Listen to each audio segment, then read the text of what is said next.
teman-teman, apa kabar? Pada video kali ini saya akan menceritakan alur film terbaru yang berjudul The Unforger. Film ini berkisah tentang seorang tukang pukul mafia yang paling ditakuti. Ia membantai kelompok mafianya sendiri, hanya untuk menyelamatkan seorang gadis yang seumuran dengan putri kesayangannya, yang dipekerjakan sebagai wanita budak penghibur laki-laki hidung belang. Baiklah, tidak usah berlama-lama, langsung saja kita bahas alur cerita selengkapnya.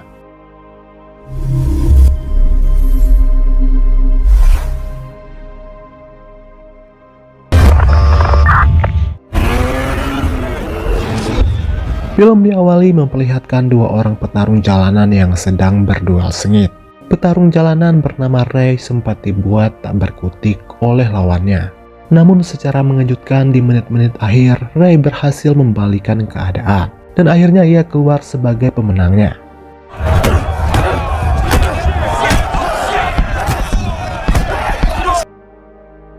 Lalu di malam harinya, Ray mendatangi sebuah bar untuk bertemu dengan seorang bos mafia bernama Estelle. Tujuan Ray datang ke sana untuk mencari pekerjaan sampingan sebagai tukang pukul, karena uang yang ia dapat sebagai petarung jalanan tidak begitu memadai. Estelle yang tahu tentang latar belakang Ray yang seorang petarung handal tentu dengan senang hati menerimanya.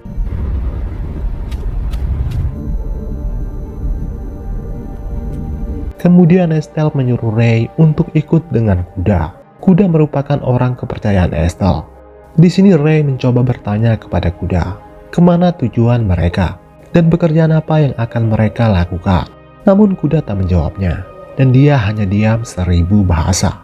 Sesampainya ke tempat tujuan, kuda baru menjelaskan kepada Ray apa yang harus ia lakukan, yaitu menagih hutang judai kepada seorang pria bernama Ronnie.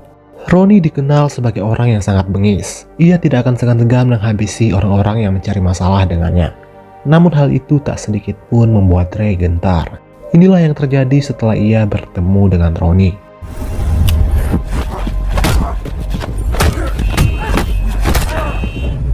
Setelah berhasil dilumpuhkan, Ronnie pun dibawa ke suatu tempat. Di sini Ronnie memohon agar kuda tak menghabisinya, dan ia berjanji akan segera membayar semua hutangnya kepada Estelle. Tetapi semuanya sudah terlambat. Estelle sudah terlanjur murka. Selanjutnya kuda membawa Ray ke sebuah lapangan bola golf. Mereka datang ke sana bukanlah tanpa alasan, tetapi sebagai alibi. Jika nanti ada polisi yang menginterogasi terkait kematian Ronnie, kuda lantas menasehati Ray untuk memakai filosofi bermain golf saat bekerja, yaitu tentang penguasaan diri dan hati-hati dalam bertindak. Karena kedua hal itu sangatlah penting, terutama dalam pekerjaan yang berhubungan dengan dunia kriminal. Namun Ray mengabaikan saran dari kuda. Ia lantas meminta bayaran dan langsung pergi dari sana.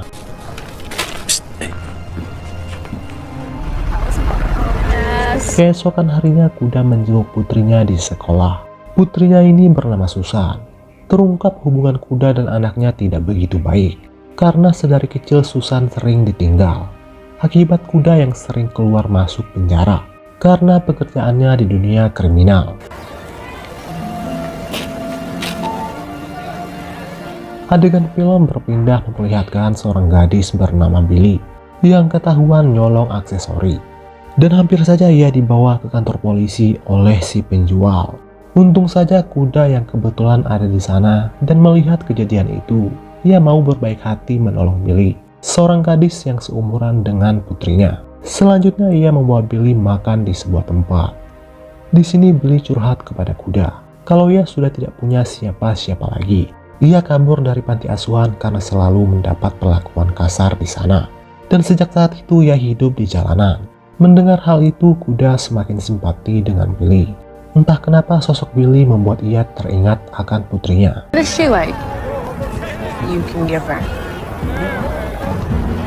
Karena tak punya rumah, kuda lantas menyewa kamar motel agar Billy bisa tinggal di sana sementara waktu. Tidak hanya itu, kuda juga memberikan Billy sejumlah uang dengan sebuah klip yang sudah ia beri tanda. The room has been taken. Kembali ke Ray yang telah berhasil melunasi uang kontrakannya. Di malam harinya, Ray makan malam dengan gebetannya yang bernama Sarah. It's not a real name. Selesai makan, Sarah lantas membawa Ray ke sebuah tempat dan mereka berdua mulai bercocok tanam di sana. Keesokan harinya, Kuda kembali berusaha menemui putrinya yang akan berulang tahun sebentar lagi. Namun lagi-lagi ia dihalangi oleh mantan istrinya. Sementara itu, Ray mengikuti Kuda untuk meminta pekerjaan. Namun Kuda masih kesal atas sikap Ray tempo hari. Namun saat ingin pergi, mobil Kuda malah mogok. Melihat itu, Ray memaksa untuk memperbaikinya, sehingga mobil itu akhirnya menyala kembali. Sebagai balas budi, Kuda berjanji akan mengajak Ray bekerja dengannya dalam beberapa hari ke depan. Sementara kamar motel Billy diketuk oleh seseorang yang mengaku sebagai tukang servis. Namun ternyata orang itu ingin menculik Billy. Keesokan harinya, Ray mendatangi motel itu lagi dan mendapati Billy tak ada di dalam kamarnya. Sementara keadaan kamar sangat berantakan. Di sini Kuda mulai khawatir dengan keselamatan Billy. Ia lantas menyusuri jalanan untuk mencarinya. Namun hasilnya nihil. Keesokan harinya, Kuda mendatangi Ray yang tengah bertarung. Setelah itu mereka berdua pergi. Di dalam mobil, Kuda lantas menceritakan tentang Billy yang tiba-tiba menghilang, di mana ia sangat yakin kalau Billy telah diculik. Dan Kuda meminta bantuan Ray untuk mencarinya. Judging by what you're something about her you can do about it. Kemudian Kuda dan Ray mendatangi sebuah restoran untuk menagih hutang kepada pemiliknya. Namun saat ingin membayar tanpa sengaja, Kuda melihat klip uang khusus yang ia berikan kepada Billy. Okay. Setelah dipaksa, pemilik restoran itu mengaku ia mendapatkannya dari seorang teman yang bekerja di sebuah motel.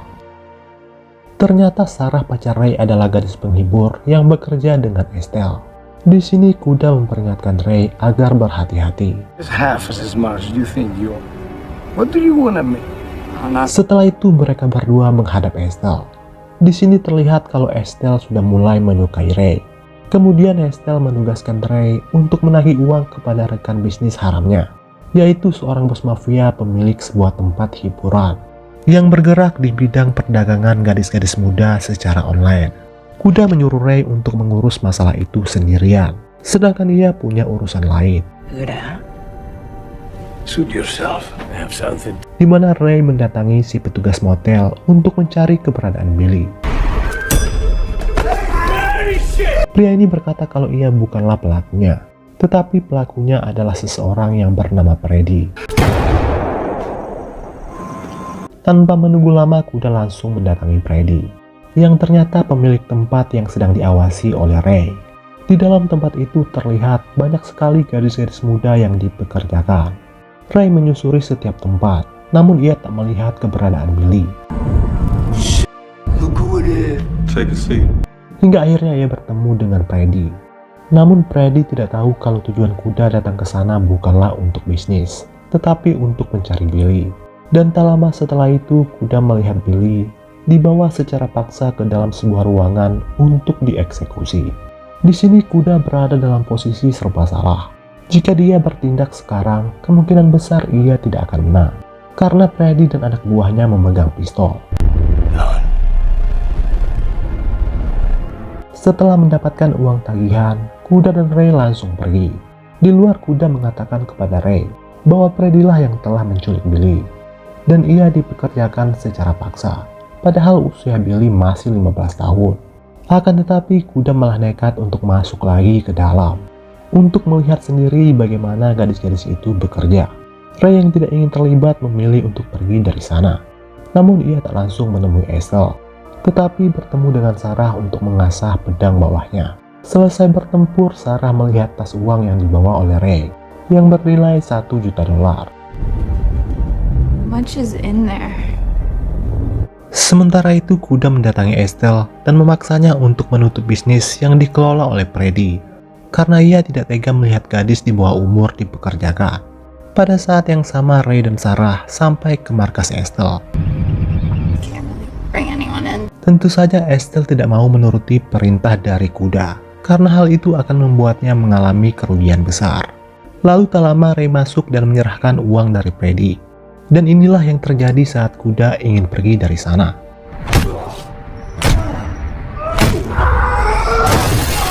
Kemudian Estelle menyuruh Ray untuk membunuh kuda. Sebagai imbalan, ia berjanji akan mewujudkan semua impian Ray.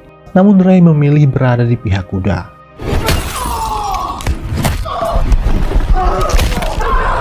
Di saat Estelle ingin membunuh Ray, Sarah pun muncul tepat waktu. Pada akhirnya Sarah dan sang bodyguard tewas di tempat.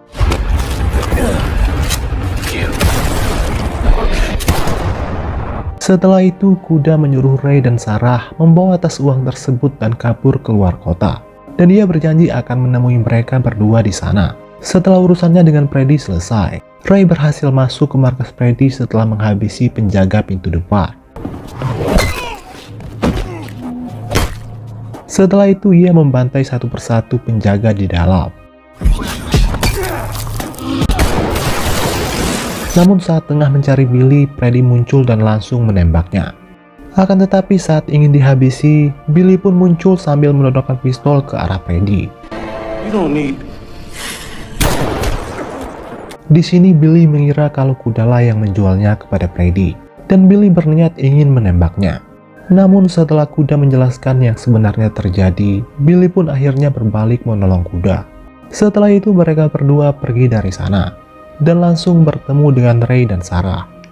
Kemudian kuda menyuruh Ray untuk membawa Sarah dan Billy kabur ke utara, menjauh sejauh mungkin dari kota ini, dan memulai hidup baru yang lebih baik dengan uang $1 juta tersebut.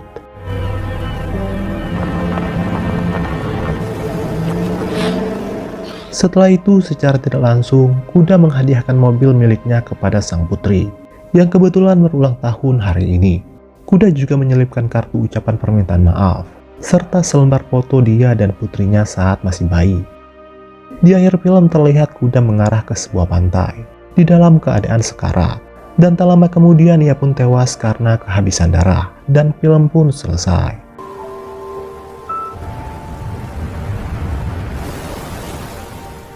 Baiklah teman-teman, sampai di sini dulu video saya hari ini. Semoga kalian terhibur dan sampai jumpa lagi di video berikutnya.